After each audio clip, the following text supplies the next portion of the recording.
number of different recordings, and you will have to answer questions on what you hear. There will be time for you to read the instructions and questions, and you will have a chance to check your work. All the recordings will be played once only. The test is in 4 sections. At the end of the test, you will be given 10 minutes to transfer your answers to an answer sheet. Now turn to Section 1.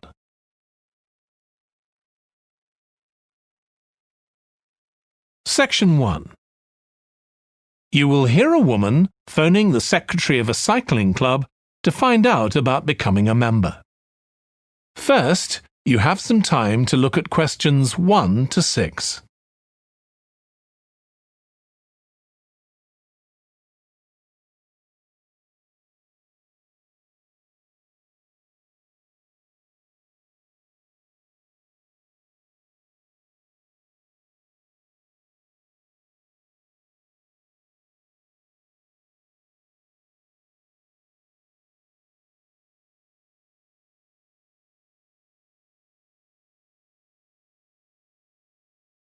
You will see that there is an example that has been done for you.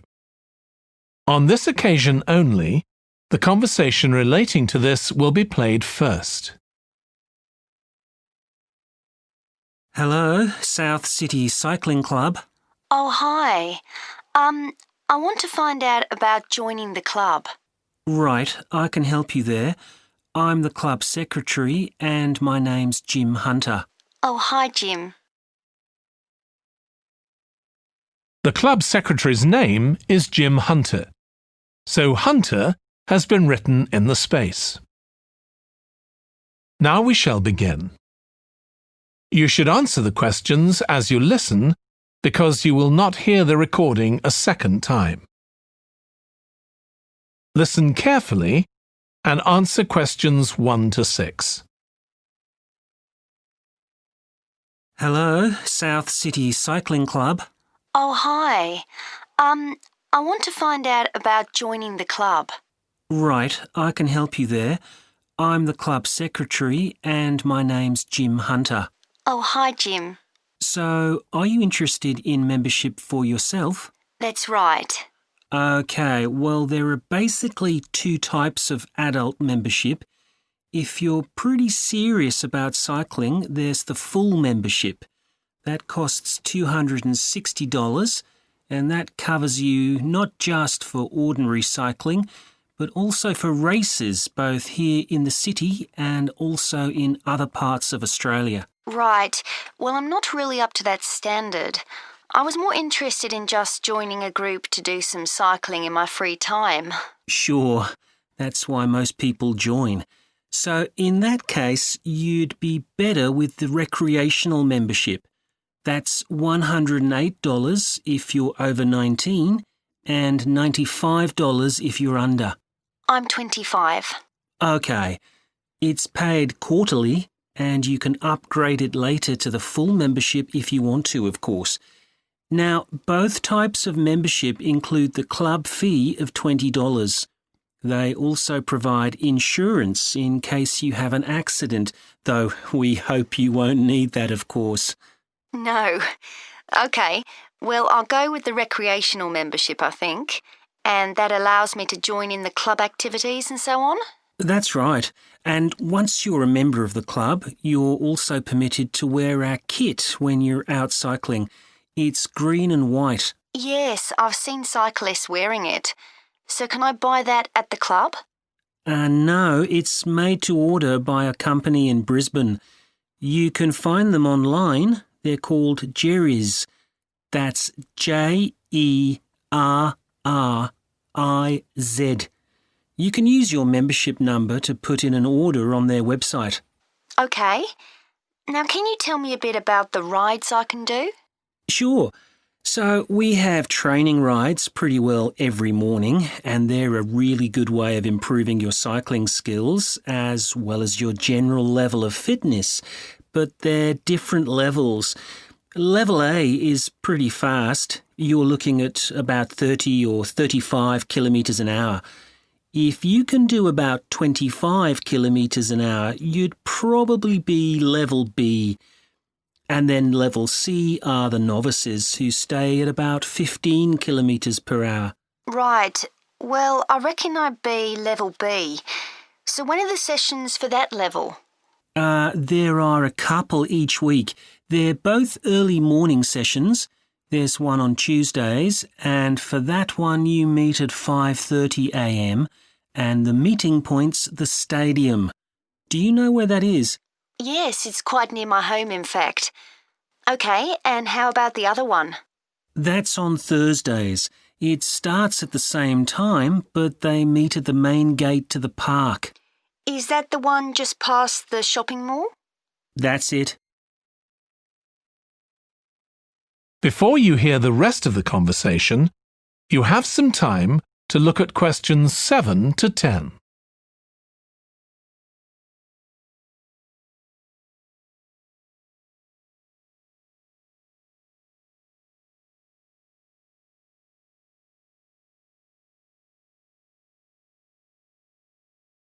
Now listen and answer questions 7 to 10.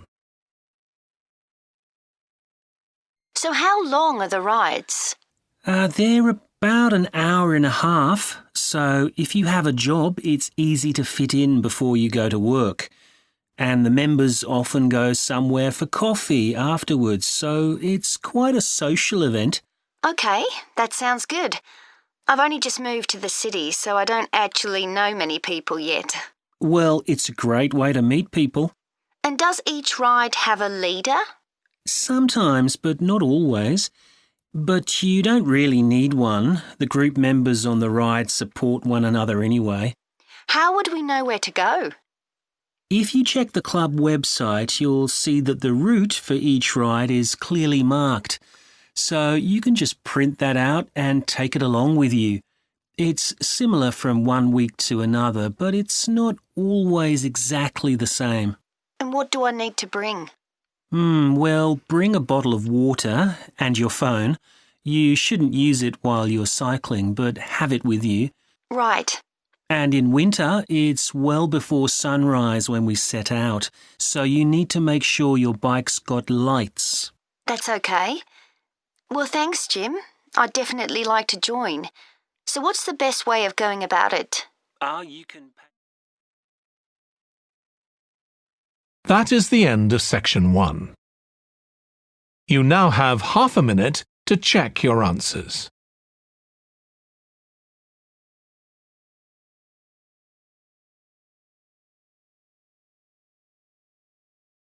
Two.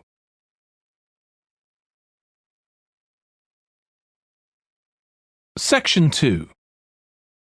You will hear a manager in a company talking to employees about volunteering for charity work. First, you have some time to look at questions 11 to 16.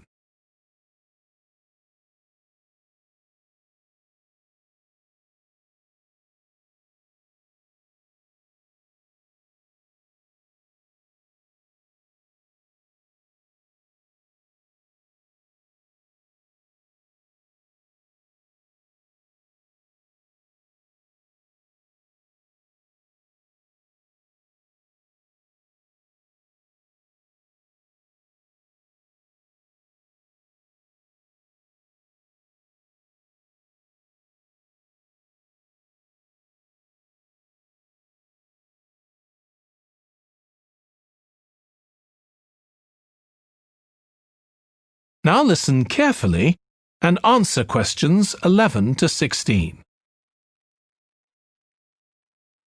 Thanks for coming, everyone.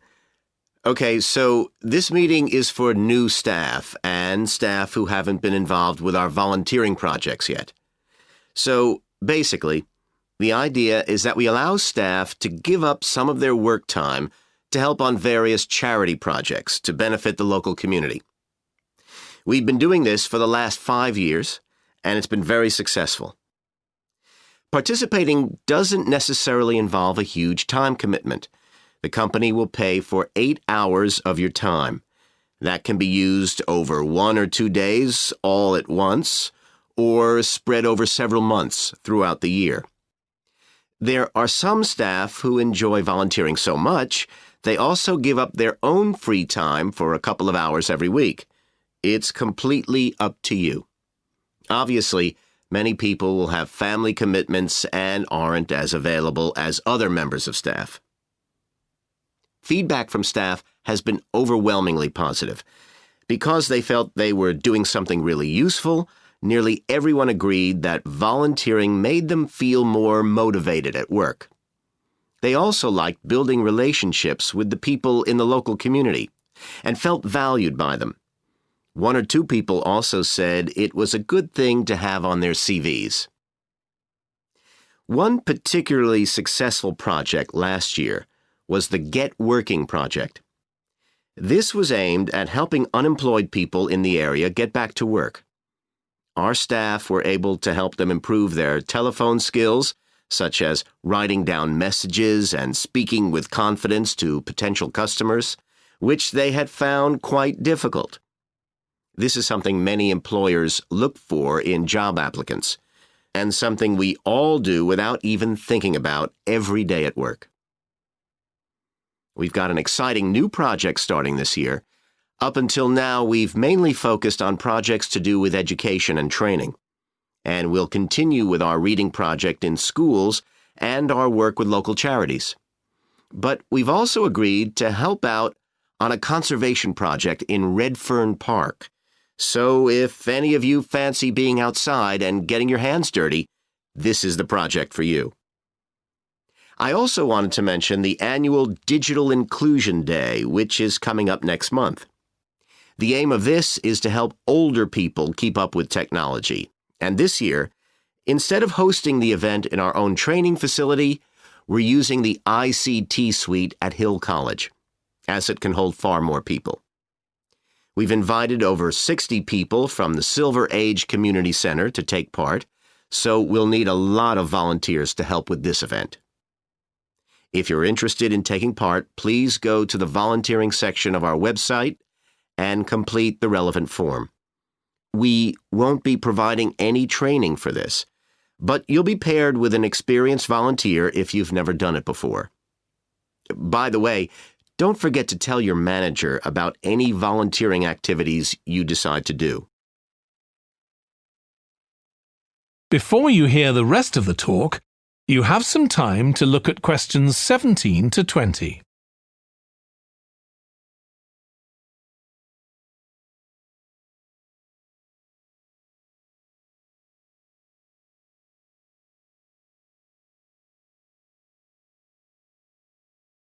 Now listen and answer questions 17 to 20.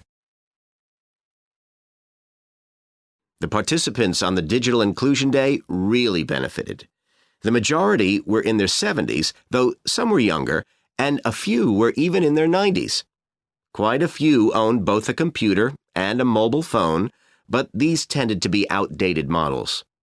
They generally knew how to do simple things like send texts, but weren't aware of recent developments in mobile phone technology. A few were keen to learn, but most were quite dismissive at first. They couldn't see the point of updating their skills. But that soon changed. The feedback was very positive. The really encouraging thing was that participants all said they felt much more confident about using social media to keep in touch with their grandchildren, who prefer this form of communication to phoning or sending emails. A lot of them also said playing online games would help them make new friends and keep their brains active. They weren't that impressed with being able to order their groceries online, as they liked going out to the shops, but some said it would come in handy if they were ill or the weather was really bad. One thing they asked about was using tablets for things like reading newspapers. Some people had been given tablets as presents, but had never used them. So that's something we'll make sure we include this time. That is the end of section 2. Your answers.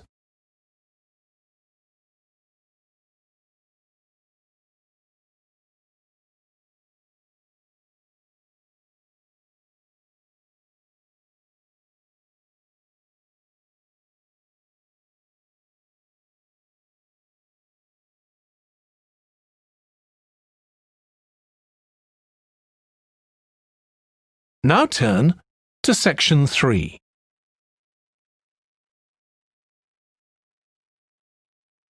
Section 3. You will hear a student called Russ consulting his tutor about a presentation he is preparing on nanotechnology, the study of materials on an extremely small scale. First, you have some time to look at questions 21 to 25.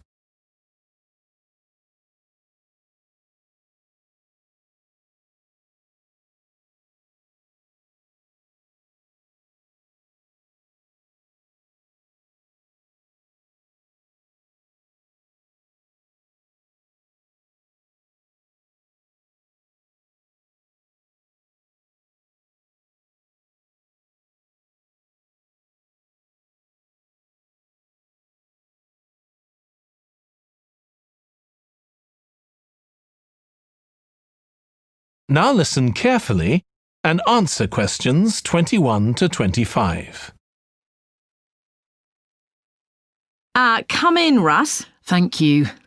Now, you wanted to consult me about your class presentation on nanotechnology. You were due to give it next week, aren't you? That's right, and I'm really struggling. I chose the topic because I didn't know much about it and wanted to learn more, but now I've read so much about it, in a way there's too much to say. I could talk for much longer than the 20 minutes I've been allocated. Should I assume the other students don't know much and give them a kind of general introduction, or should I try and make them share my fascination with a particular aspect? You could do either, but you'll need to have it clear in your own mind. Then I think I'll give an overview. OK. Now, one way of approaching this is to work through developments in chronological order. On the other hand, you could talk about the numerous ways that nanotechnology is being applied. You mean things like thin films on camera displays to make them water repellent and additives to make motorcycle helmets stronger and lighter? Exactly. Or another way would be to focus on its impact in one particular area, say medicine or space exploration. That would make it easier to focus. Perhaps I should do that. I think that would be a good idea. Right.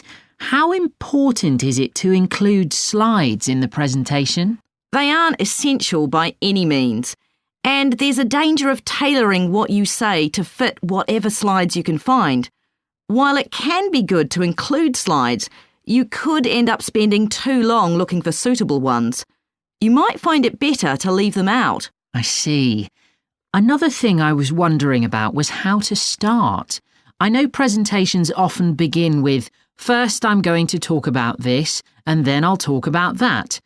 But I thought about asking the audience what they know about nanotechnology.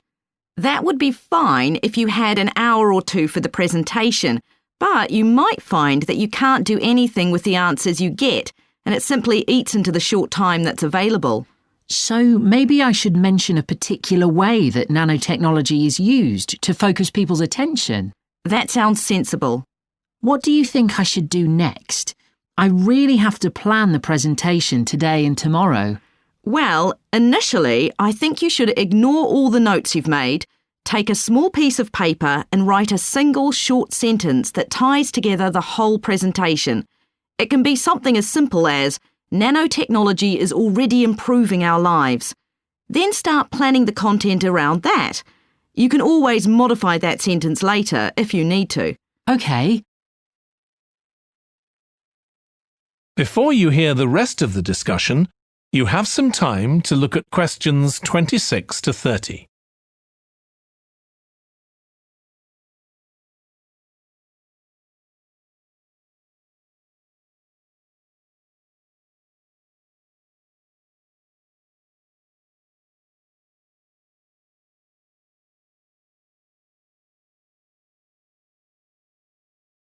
Now listen and answer questions 26 to 30. OK, now let's think about actually giving the presentation. You've only given one before, if I remember correctly, about an experiment you'd been involved in. That's right. It was pretty rubbish. Let's say it was better in some respects than in others. With regard to the structure, I felt that you ended rather abruptly, without rounding it off. Be careful not to do that in next week's presentation. OK. And you made very little eye contact with the audience because you were looking down at your notes most of the time. You need to be looking at the audience and only occasionally glancing at your notes. Your body language was a little odd. Every time you showed a slide, you turned your back on the audience so you could look at it. You should have been looking at your laptop. And you kept scratching your head, so I found myself wondering when you were next going to do that, instead of listening to what you were saying. Oh dear. What did you think of the language? I knew that not everyone was familiar with the subject, so I tried to make it as simple as I could. Yes, that came across. You used a few words that are specific to the field, but you always explained what they meant, so the audience wouldn't have had any difficulty understanding. I must say, the handouts you prepared were well thought out. They were a good summary of your presentation, which people would have been able to refer to later on, so well done on that. Thank you. Well, I hope that helps you with next week's presentation. Yes, it will. Thanks a lot. I'll look forward to seeing a big improvement then. That is the end of section 3. Your answers.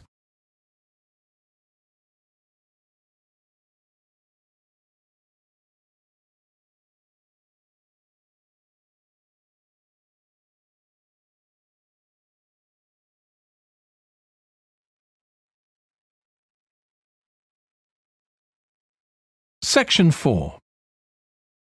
You will hear a lecturer in psychology talking about a type of memory. First, you have some time to look at questions 31 to 40.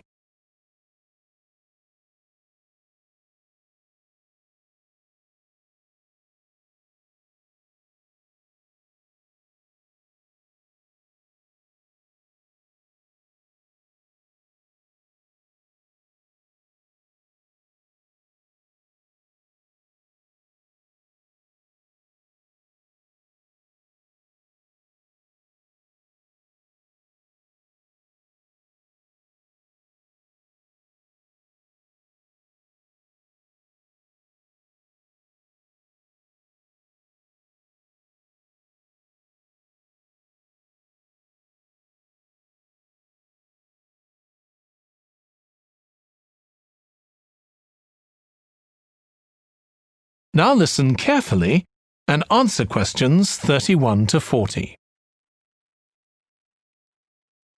Today, we'll be continuing the series of lectures on memory by focusing on what is called episodic memory and what can happen if this is not working properly. Episodic memory refers to the memory of an event or episode. Episodic memories allow us to mentally travel back in time to an event from the past. Episodic memories include various details about these events. For example, when an event happened and other information such as the location. To help understand this concept, try to remember the last time you ate dinner at a restaurant. The ability to remember where you ate, who you were with, and the items you ordered are all features of an episodic memory. Episodic memory is distinct from another type of memory called semantic memory. This is the type of factual memory that we have in common with everyone else. That is your general knowledge of the world. To build upon a previous example, remembering where you parked your car is an example of episodic memory. But your understanding of what a car is and how an engine works are examples of semantic memory. Unlike episodic memory, semantic memory isn't dependent on recalling personal experiences. Episodic memory can be thought of as a process with several different steps of memory processing, encoding, consolidation, and retrieval. The initial step is called encoding. This involves the process of receiving and registering information which is necessary for creating memories of information or events that you experience. The degree to which you can successfully encode information depends on the level of attention you give to an event while it's actually happening. Being distracted can make effective encoding very difficult. Encoding of episodic memories is also influenced by how you process the event. For example, if you were introduced to someone called Charlie, you might make the connection that your uncle has the same name. Future recollection of Charlie's name is much easier if you have a strategy to help you encode it. Memory consolidation, the next step in forming an episodic memory, is the process by which memories of encoded information are strengthened, stabilized, and stored to facilitate later retrieval. Consolidation is most effective when the information being stored can be linked to an existing network of information.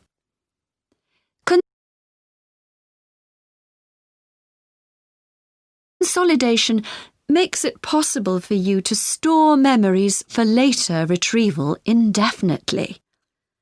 Forming strong memories depends on the frequency with which you try to retrieve them. Memories can fade or become harder to retrieve if they aren't used very often. The last step in forming episodic memories is called retrieval, which is the conscious recollection of encoded information. Retrieving information from episodic memory depends upon semantic, olfactory, auditory, and visual factors. These help episodic memory retrieval by acting as a prompt. For example, when recalling where you parked your car, you may use the colour of a sign close to where you parked. You actually have to mentally travel back to the moment you parked.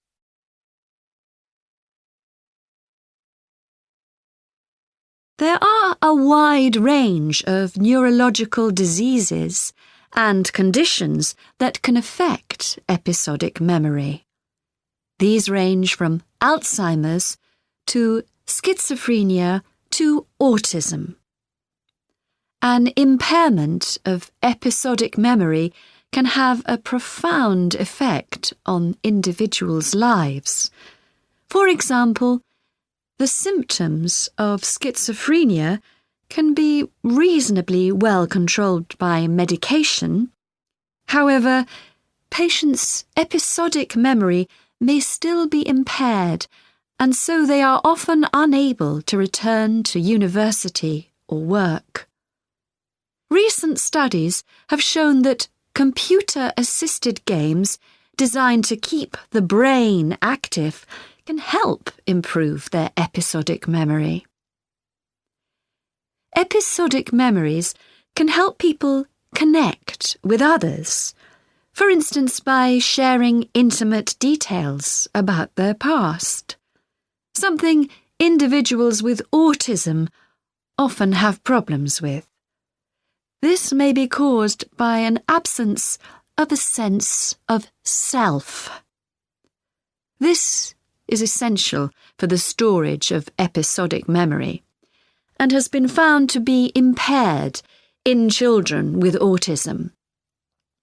Research has shown that treatments that improve memory may also have a positive impact on children's social development.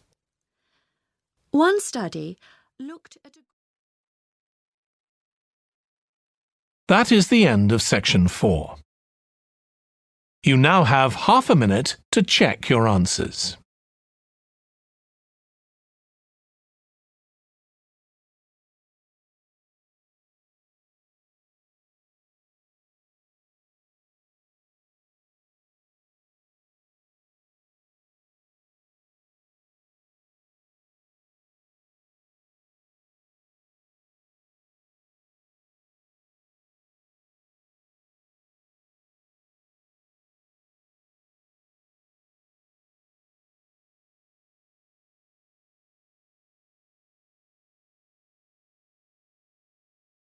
That is the end of the listening test. In the Ielts test, you would